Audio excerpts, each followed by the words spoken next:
They found me dying in Devil's Canyon with bullets in my chest and a bounty on my head.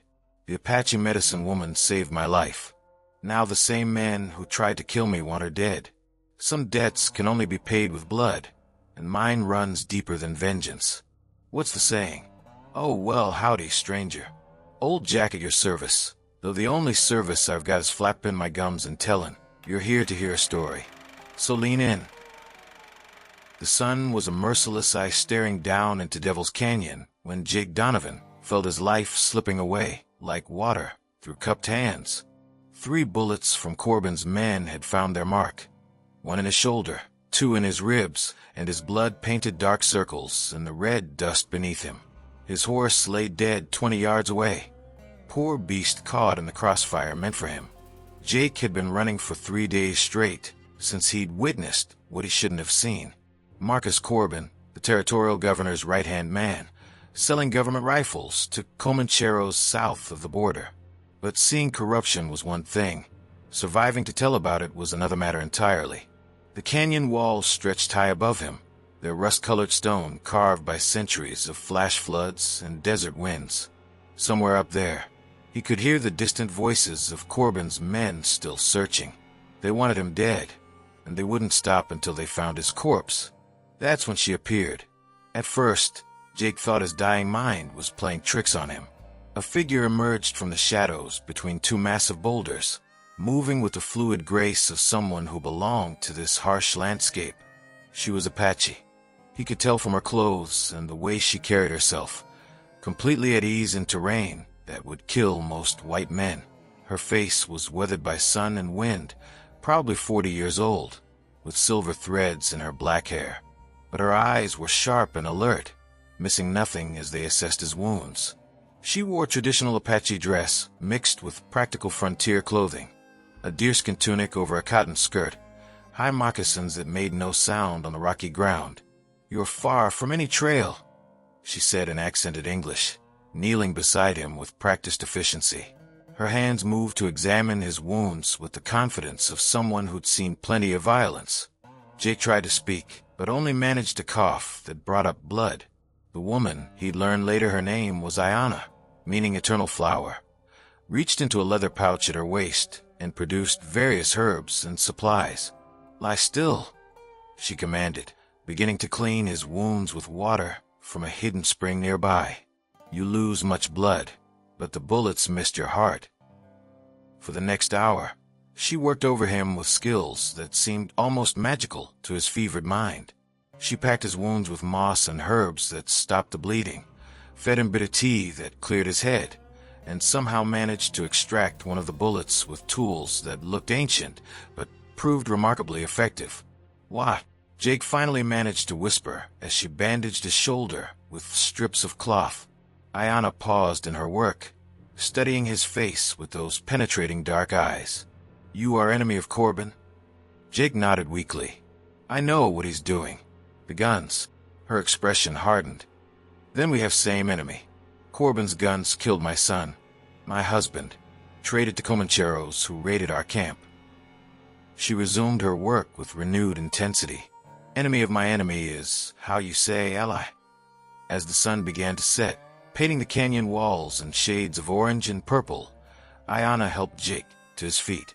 He was weak but alive, and that was more than he'd expected an hour ago. "Can you walk?" she asked, shouldering his weight with surprising strength. "Do I have a choice? Men who hunt you will return at dawn. We must reach safe place before then." She led him deeper into the canyon, following paths invisible to his eyes, but clear as highways to hers. Hidden caves, ancient Apache shelters, places where a man could disappear for days or weeks if necessary. That night, as Jake lay on a bed of dried grass in a cave invisible from outside, Aiyana told him her story. How Corbin's illegal gun trade had armed the very Comancheros who destroyed her family. How she'd been tracking the connections for months, gathering evidence that no white court would accept from an Apache woman. "Together," she said, stirring herbs into hot water over a small, smokeless fire. "Maybe we bring Corbin's house down." Jake looked at this woman who'd saved his life, who'd lost everything to the same man who now wanted him dead, and felt something he hadn't experienced in years. Hope mixed with purpose. He was a dead man walking, but maybe that freedom could be put to good use. Outside the cave, coyotes howled in the distance, but for the first time in days, Jake Donovan felt safe enough to close his eyes and rest. Dawn came pale and cold to Devil's Canyon, but Jake Donovan was alive to see it. The Apache medicine woman, Aiyana, had kept watch through the night while he slept fitfully in the hidden cave. His wounds still burned like brands, but the bleeding had stopped, and his mind was clearer than it had been since the shooting. "Your friends came in the night," Aiyana said quietly, handing him a cup of bitter herbal tea. 6 men searched for 2 hours before giving up. Jake accepted the tea gratefully, feeling its warmth spread through his chest. "They're not my friends, and they won't give up for long." "I know." She settled beside the small fire, her movements economical and purposeful. "That is why we must move today. There's place, old Apache stronghold in the mountains. Corbin's men will not find us there." Over the next hour, as Jake's strength slowly returned, Aiyana laid out what she'd learned about Marcus Corbin's operation. Her English was careful but precise, sharpened by months of gathering intelligence that no one would listen to. "He sells government rifles to Comancheros," she explained, sketching a rough map in the dirt with a stick. "They raid Apache camps, Mexican villages, sometimes white settlements. Always they have new weapons, Spencer rifles, Colt revolvers, ammunition by the case." Jake studied the map, recognizing some of the locations. "Where is he getting them?"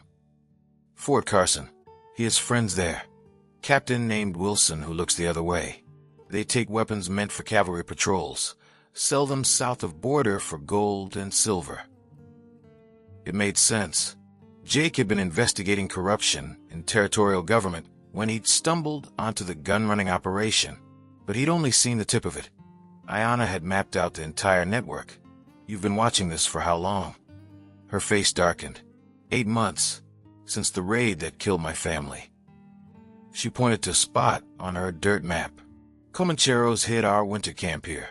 27 dead, including children, all killed with government weapons that should have been protecting us."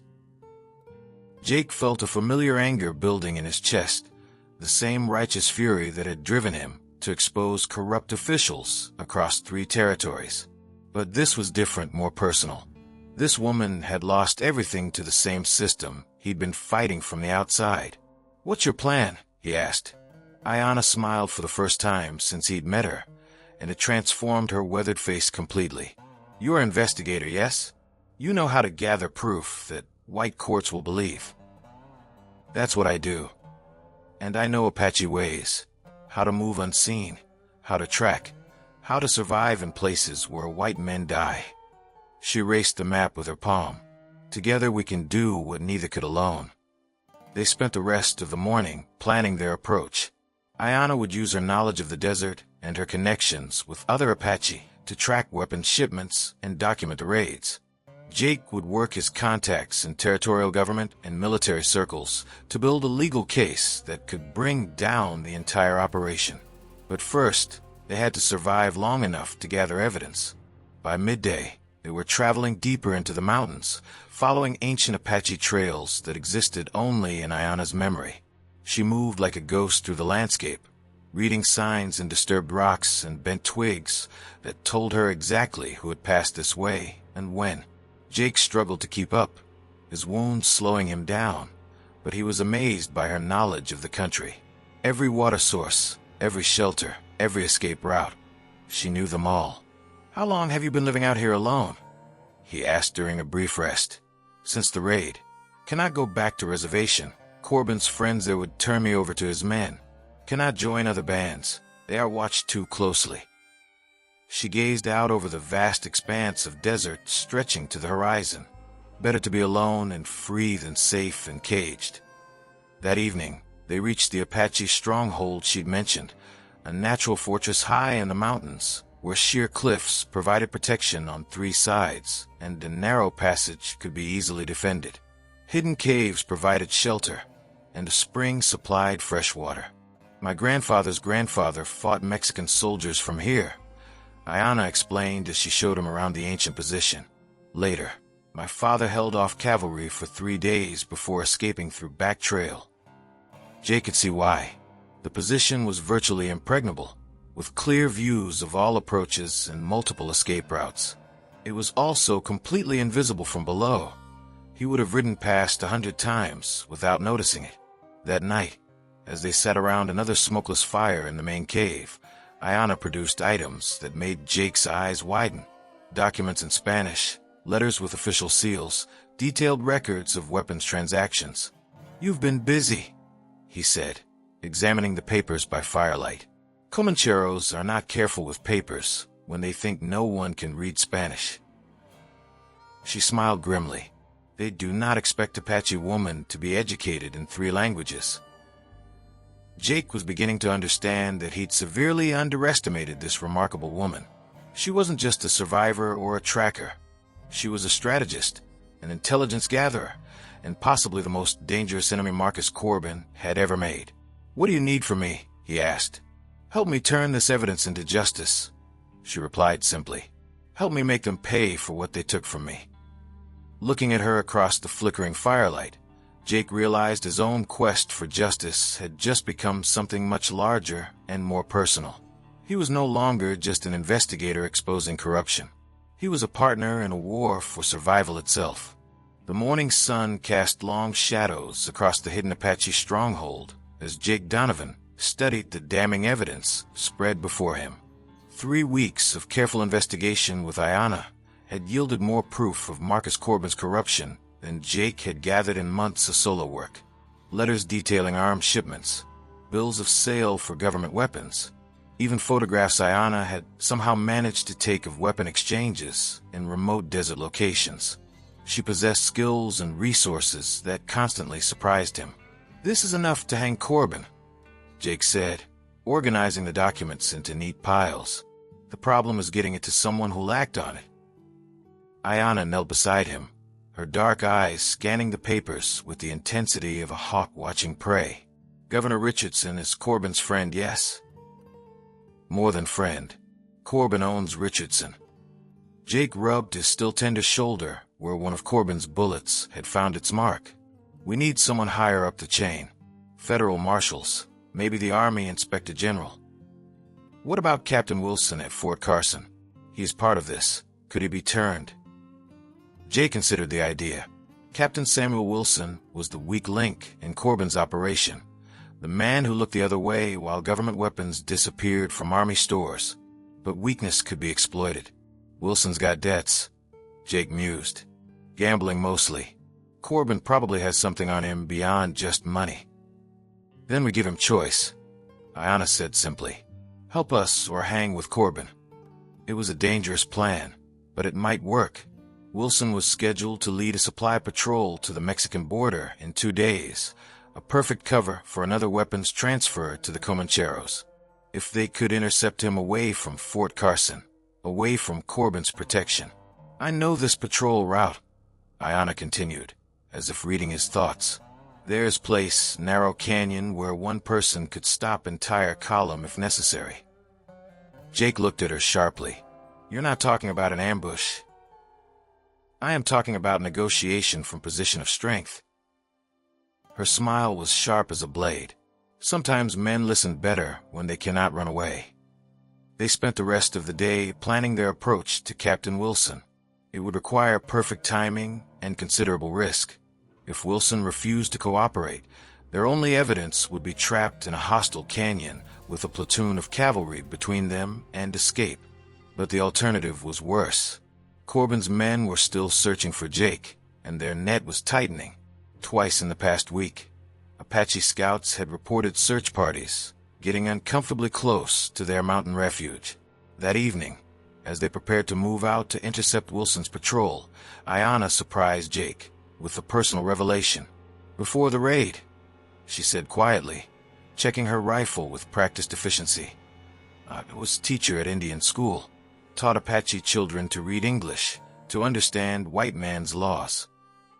Jake paused in his own preparations. What changed?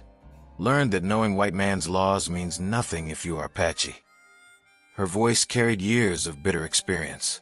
"My husband tried to use legal system when traitors cheated us. Officials laughed at him, said Apache word was worth nothing in court. And now I understand that justice and law are not same thing." She shouldered her rifle and faced him directly. "Law is what protects men like Corbin. Justice is what we make with our own hands." They left the stronghold before dawn, moving through darkness down trails only Aiyana knew. Her knowledge of the country continued to amaze Jake. She navigated by stars, by wind patterns, by subtle changes in the desert's night, sounds that he couldn't even detect.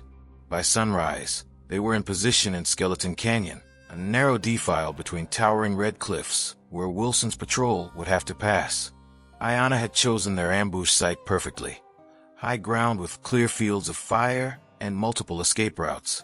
"Patrol comes from north," she whispered, pointing to dust clouds visible in the distance. 12 men, 2 wagons. Wilson rides in front with Sergeant.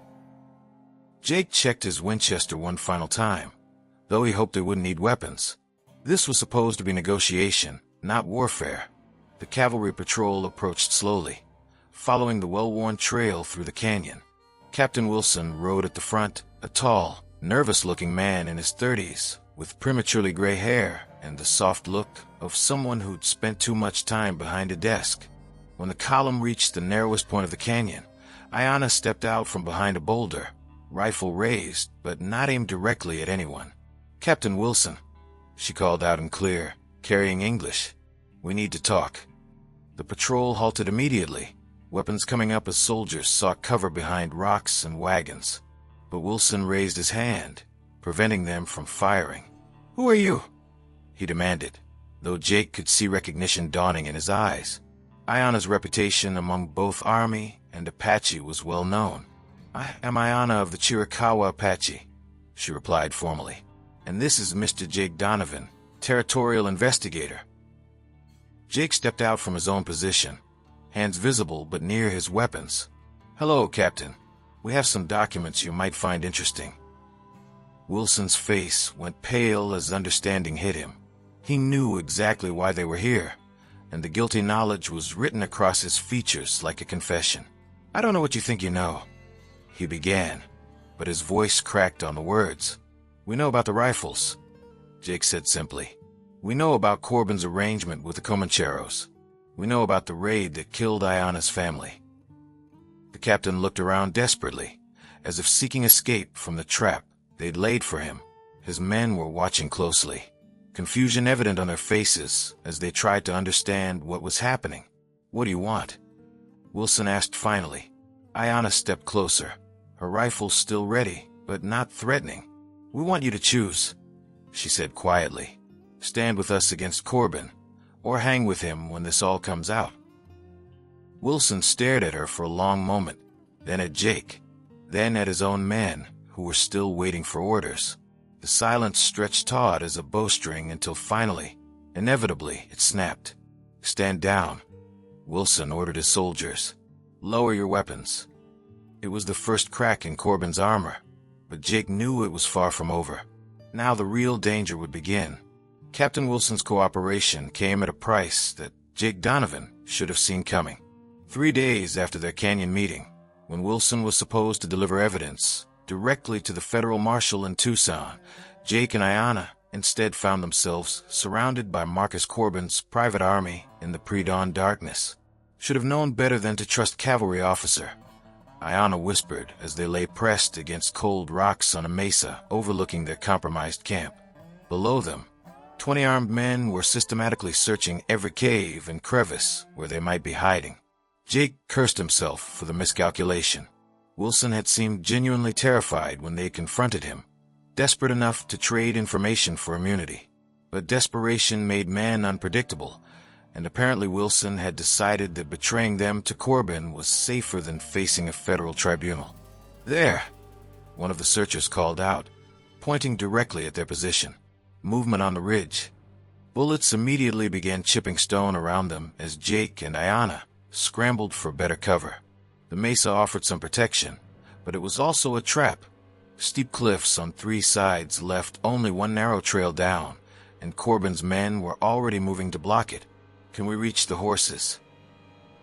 Jake asked, checking his ammunition. They'd left their mounts in a hidden canyon a quarter-mile away, but that distance might as well have been 20 miles with gunmen between them and escape. Not directly. Aiyana was studying the terrain with the tactical eye of someone who'd been fighting for survival her entire life. But there's another way. Old Apache trail down north face of cliff. Very dangerous, but possible. Jake looked at the sheer drop she was indicating and felt his stomach lurch. How dangerous. Safer than staying here, she replied grimly, as another volley of rifle fire forced them to duck lower behind their rocky shelter. Marcus Corbin's voice echoed across the rocks, amplified by the natural acoustics of the canyon. "Donovan, you're finished. Wilson told me everything, about the documents, about your Apache friend, about your pathetic little investigation." Jake risked a glance over the rocks and saw Corbin himself, standing confidently in the open, surrounded by his hired guns. He was a big man in his 50s, with silver hair and expensive clothes that looked out of place in the desert. But there was nothing soft about his eyes. They were the cold, calculating eyes of a predator.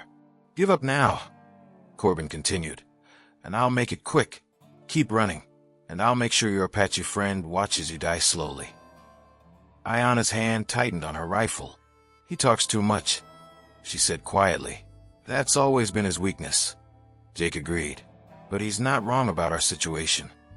They were trapped, outnumbered, and running low on options. But Aiyana was already moving, gathering her gear with the efficient motions of someone who'd escaped from impossible situations before. "Follow me," she whispered. "Stay low, step where I step, and do not look down." The Apache trail down the north face was less a trail than a series of tiny ledges and handholds carved into the cliff face by centuries of use. In daylight, with no pressure, it would have been terrifying. In the dim pre-dawn light, with bullets occasionally sparking off rocks above them, it was pure nightmare. But Aiyana moved down the cliff like a mountain goat, finding purchase where Jake could see none. He followed blindly, trusting her completely, fighting against vertigo and the very reasonable fear that one wrong step would send him tumbling into the canyon floor hundreds of feet below. Behind them, shouts indicated that Corbin's men had discovered their escape route. A few wild shots echoed off the canyon walls, but the angle was too steep for accurate fire. "Faster," Aiyana urged, though Jake was already moving as quickly as he dared. "They will try to get ahead of us, cut us off at bottom." The last 50 feet of the descent were through a narrow chimney in the rock that opened onto a boulder field near the canyon floor. Jake's boots had barely touched solid ground when he heard the thunder of hoofbeats approaching fast. This way, Aiyana was already running, weaving between massive stones toward a maze of smaller canyons that branched off from the main one. Behind them, riders were pouring into the boulder field, their horses picking carefully through the rocky terrain. For the next hour, it was a deadly game of hide and seek through some of the most unforgiving landscape in the territory. Aiyana led them through passages so narrow that Jake had to turn sideways to fit, up cliffs that required both hands to climb, across stretches of loose shale that threatened to cascade down onto their pursuers. "She's making them chase us on foot," Jake realized as they paused in a hidden alcove to catch their breath. The sound of frustrated cursing echoed from below as Corbin's men abandoned their horses to follow on foot. "Apache tactic," Aiyana confirmed. "Make enemy fight on ground you choose." But even her intimate knowledge of the terrain couldn't overcome simple mathematics. They were 2 against 20, and their pursuers were closing in from multiple directions. As they emerged from a narrow slot canyon into a wider valley, Jake could see dust clouds converging on their position from 3 sides. "The horses are there." Aiyana pointed to their hidden canyon, still half a mile away across open ground. "But we cannot reach them." Jake was about to agree when he noticed something else, a different dust cloud approaching from the east, moving fast and in formation. "Cavalry," he said, shading his eyes against the rising sun. But whose cavalry? Wilson's betrayal had left them unsure who they could trust in the military. This could be rescue or just another enemy arriving to finish what Corbin had started. As the riders drew closer, Jake could make out details that made his heart race with hope. The lead rider was older, with gray hair and commander's bars. More importantly, he was followed by federal marshals. Jake recognized the distinctive badges even at a distance. Colonel Morrison. Jake breathed. He'd sent word to Morrison before their disastrous meeting with Wilson, not trusting the captain completely. It seemed the message had finally gotten through. Corbin's men, caught in the open valley, suddenly found themselves surrounded. The corruption investigation that Jake had started months ago was finally bearing fruit, and Marcus Corbin's private war was about to become a very public trial. But as Jake watched Corbin himself disappear into the rocks rather than surrender, he knew their personal battle was far from over. The federal marshal's arrival had scattered Marcus Corbin's hired army, but the man himself had vanished into the labyrinthine canyons like smoke in the wind. Jake Donovan stood in Colonel Morrison's command tent 3 hours later, watching dots of light from search parties moving through the darkness, knowing that Corbin was still out there, still dangerous. "We got most of his men," Morrison reported, studying a tactical map spread across his field desk. "Wilson's talking like a magpie, giving us names, dates, everything. But Corbin himself..." The colonel shrugged grimly. "Man knows this country almost as well as your Apache friend." Aiyana sat silently in the corner, cleaning her rifle with methodical precision. She'd said little since the marshals arrived, retreating into herself the way she did when dealing with official white authority. Years of broken promises and legal betrayals had taught her to trust actions, not words. "What about the evidence?" Jake asked. The documents they had gathered over weeks of dangerous work were now in federal custody, but bureaucracy moved slowly while criminals moved fast. "Strong enough to hang half the territorial government," Morrison confirmed. "But trials take time, and Corbin's got friends in high places. He might slip away if we don't catch him soon." As if summoned by their conversation, a young lieutenant appeared at the tent flap. "Sir," the Apache woman was right. "We found fresh tracks heading toward Diablo Pass, just like she predicted." Aiyana looked up from her rifle. "He goes to Mexico," she said simply. "Has friends there. Comancheros will hide him until he dies down." Jake felt frustration building in his chest. After everything they'd been through, after all the evidence they'd gathered, Corbin might still escape justice. How long before he reaches the border? "If he pushes hard, maybe 2 days," Morrison replied. "But that pass is treacherous in winter. One wrong step..." "I know another way," Aiyana interrupted, rising smoothly to her feet. "Shorter path, but very dangerous. Apache hunting trail through Devil's Backbone." Morrison frowned. "I've heard of that route. They say it's impossible on horseback." "For most men, yes." Aiyana's smile was sharp as obsidian. "But I am not most men." An hour later, against Morrison's strong objections, Jake and Aiyana were riding hard through the moonlit desert toward the most dangerous mountain pass in the territory. They were alone by choice. Cavalry would be too slow and too noisy for what they planned. The Devil's Backbone was a knife-edge ridge that cut through the mountains like a scar, barely wide enough for a single horse and flanked by 1,000-foot drops on both sides. Apache warriors had used it for generations to move unseen through enemy territory, but it demanded perfect riding skills and nerves of steel. "Corbin does not know this trail exists," Aiyana explained as they began the treacherous ascent by moonlight. "He takes longer route through Diablo Pass. We can reach Mexico crossing first. Wait for him." It was a race against time through some of the most hostile terrain in North America. Jake had to trust his horse completely, letting the animal find its footing on the narrow trail while he focused on not looking down at the abyssal drops on either side. They rode in silence for hours, the only sounds the scrape of hooves on stone and the whisper of wind through the peaks. Dawn found them on the Mexican side of the border, concealed in rocks overlooking the pass where Corbin would have to emerge.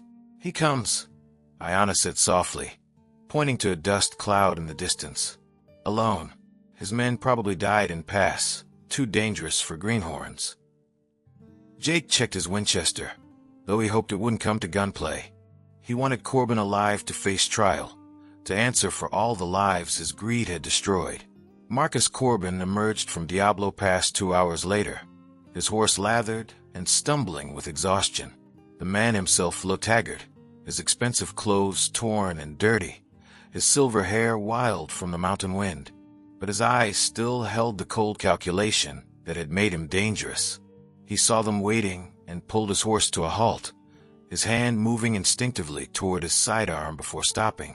Even desperate, he was smart enough to recognize hopeless odds. "Donovan," he said, dismounting slowly. "Should have known you find another way to be a thorn in my side." "It's over, Corbin," Jake replied, rising from behind his rock shelter, but keeping his rifle ready. "Wilson's talking. Your men are captured. Every detail of your gun-running operation is in federal hands." Corbin laughed bitterly. "You think this is about the guns? This is about survival in a hostile land. Those weapons kept the peace by giving the Comancheros something better to do than raid settlements." "They raided Apache camps instead," Aiyana said quietly, stepping into view. Her rifle was aimed directly at Corbin's heart.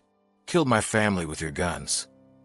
For the first time, uncertainty flickered across Corbin's features. He looked at the Apache woman who'd been hunting him across half the territory, and Jake could see him calculating odds, looking for angles. "You're on Mexican soil now," Corbin said finally. "Federal marshals have no jurisdiction here." "But Apache justice does," Aiyana replied. The standoff stretched taut as a bowstring. 3 people in the middle of nowhere, with the weight of justice and vengeance hanging between them like a loaded gun. Then Corbin made his choice. His hand flashed toward his pistol with the speed of desperation, betting everything on one quick draw. He was fast, but Aiyana was faster. Her rifle spoke once, the sharp crack echoing off canyon walls like thunder. Corbin spun and fell, his unfired weapon clattering across the rocks.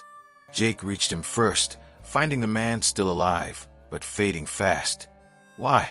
Jake asked. "You had everything: power, money, respect. Why throw it all away?" Corbin's eyes were already growing dim, but they focused on Jake with effort. "Because," he whispered, "in this country, you either take what you want, or someone else takes it from you." Then Marcus Corbin was gone, and with him died the corruption that had poisoned the territory for years. 6 months after Marcus Corbin's death in the Mexican mountains, Jake Donovan stood in the courthouse in Tucson, watching the last of the corruption trials conclude. Captain Wilson received 15 years in federal prison. 3 territorial officials were stripped of their positions and sentenced to hard labor. The Comanchero gun-running network was completely dismantled. Justice, it seemed, had finally caught up with the crimes that had devastated so many lives. But for Jake, the real victory wasn't in the courtroom. It was in the small Apache settlement that had grown up around a natural spring in the foothills east of Tucson, where Aiyana had used her knowledge of desert survival to create something unprecedented: a mixed community of Apache, Mexican, and Anglo families living and working together. "You could stay, you know," Aiyana said as they watched children playing by the spring, Apache and white kids together, the laughter echoing off the canyon walls. "Community needs someone who understands law, can help navigate government bureaucracy." Jake considered the offer seriously. He'd spent years drifting from one investigation to another, one injustice to the next. The idea of putting down roots, of building something instead of just tearing down corruption, was surprisingly appealing. "What would I do here?" he asked. Aiyana smiled, the expression transforming her weathered features. "Help us prove that different peoples can live together in peace. Show that Apache wisdom and white law can work together instead of fighting." The settlement was proof of concept for her vision. Apache knowledge of the desert had identified the best locations for farming and water management. Anglo-technical skills had helped dig wells and build structures that could withstand the harsh climate. Mexican traditions had provided music, crafts, and a sense of community celebration that bound everyone together. It shouldn't have worked, but it did, and it was growing. "Federal government wants to make this official," Jake said, producing a letter from his jacket. They're willing to grant territorial status to the settlement, make it a legal township with its own charter. Aiyana took the letter, reading it carefully. Her English had improved dramatically over the months they'd worked together, but she still approached official documents with the wariness of someone who'd seen too many broken treaties. "What do they want in return?" she asked suspiciously. "Nothing officially. Unofficially, they want a success story. Something to show that the Indian Wars can end in cooperation instead of just conquest." It was a cynical view, but probably accurate. The federal government needed positive news from the territories, and a thriving mixed community would provide excellent publicity for new policies. "And you?" Aiyana looked at him directly. "What do you want?" Jake gazed out over the settlement, thinking about all the places he'd been, all the corruption he'd exposed, all the injustices he'd fought. Most of his victories had been temporary. Remove one corrupt official, and another would take his place. Break up one criminal network, and two more would spring up to fill the void. But this was different. This was building something that could last, something that could serve as a model for other communities facing similar challenges. "I want to help you make it work," he said finally. "I'm tired of just fighting against things. I want to fight for something." That evening, the settlement held one of its regular community meetings, where decisions were made by consensus rather than authority. Jake listened as Apache elders shared traditional ecological knowledge. Mexican farmers discussed crop rotation techniques, and Anglo merchants talked about trade routes and market access. It was messy, sometimes contentious, but it was democratic in a way that transcended the racial divisions that plagued most of the territory. People were valued for their contributions, not their bloodlines. "We have proposal," Aiyana announced as the meeting drew to a close. "Jake Donovan will stay as community advocate, help us deal with territorial government and federal agencies." The vote was unanimous, though Jake suspected Aiyana had done considerable behind-the-scenes organizing to ensure that result. Later, as the community settled into evening routines, Jake found himself walking the perimeter of the settlement with Aiyana, checking on security arrangements and discussing plans for expansion. "Do you ever regret it?" he asked. "Giving up the traditional Apache ways to build this?" Aiyana was quiet for a long moment, listening to the sounds of the desert night. "Apache way is survival," she said finally. "Always we adapt to changing world, find new ways to keep our people alive. This is just newest adaptation."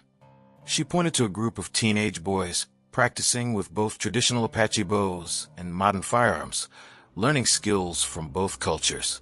"My son would be their age now," she said softly. "Maybe he would be one of them, learning to bridge two worlds." It was the first time she'd spoken directly about her lost family since that first night when she'd saved his life. Jake understood that it represented a profound shift, from looking backward toward loss to looking forward toward possibility. "He would be proud of what you've built here," Jake said. "We have built here," she corrected.